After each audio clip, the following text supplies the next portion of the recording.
Hello everyone, Mr. Woolley here.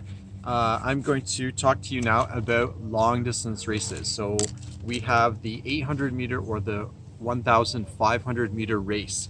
So for these races, just like the shorter races, the first thing you're going to be concerned about is safety. So you want to make sure that first of all you have proper footwear and attire for the race. Running shoes that you can tie up are what you're going to want to wear for this. Also, you need to make sure that you're going to be in a space that's safe for you, proper distance from other people, and that you have checked the area that you're going to be running in for any hazards, tripping hazards, anything that could hurt you in any way.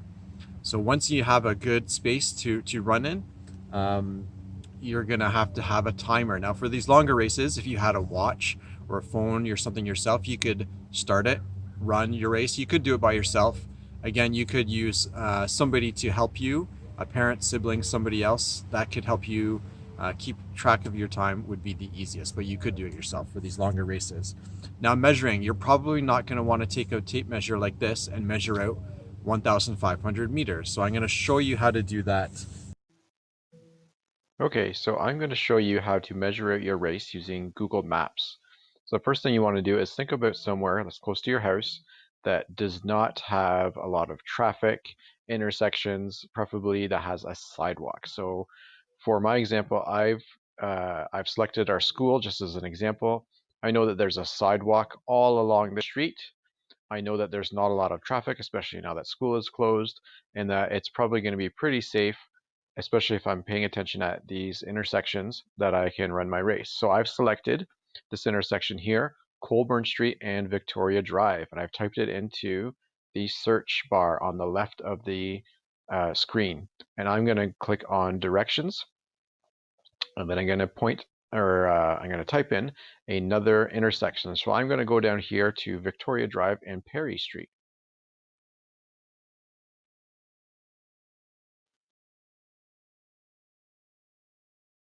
Uxbridge.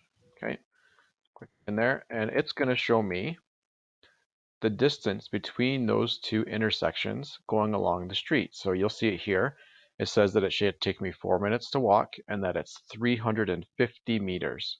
So 350 meters, we're going to be running an 800 meter or a 1500 meter race.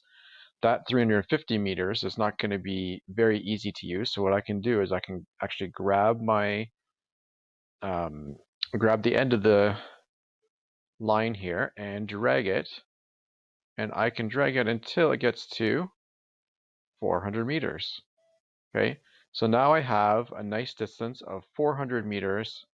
It shows the addresses 22 to 20 Perry Street, so I know exactly where I'm going to be running to. From this intersection, I will run 400 meters down to this house, and then I will turn around and run 400 meters back. I'm going to be on a sidewalk on the side of the street, not going across any intersections. The sidewalk on this side of the street, the school side of the street, has no intersections, so I know it's going to be safe. It's a nice flat area. I know that it's going to be about 800 meters. We might be off a little bit, but that's one way that you can measure out your race. Again, for a race of 1,500 meters, you would do the same thing. Maybe find a 500 meter stretch somewhere and do it 3 times. Record your results. So for strategy for the longer races, it is not a sprint. You do not want to be trying to sprint for 1,500 meters. You'll run out of steam. So you have to pace yourselves. If you haven't run a long race like that before, you have to prepare for it.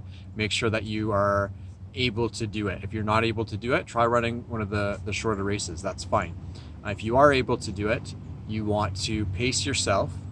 You're not going to be running against anyone in your race. So you have to imagine that you're trying to face off against other people. Try to think about how fast they're going. Try to push yourself to do as best as you can and to finish your race strong, keeping in mind that you're not going to be sprinting from the start. You're going to be keeping some energy in your body for the end of the race. Start strong, finish strong, use everything you have left to finish your race. And once you're done, you can submit your results and see how you did.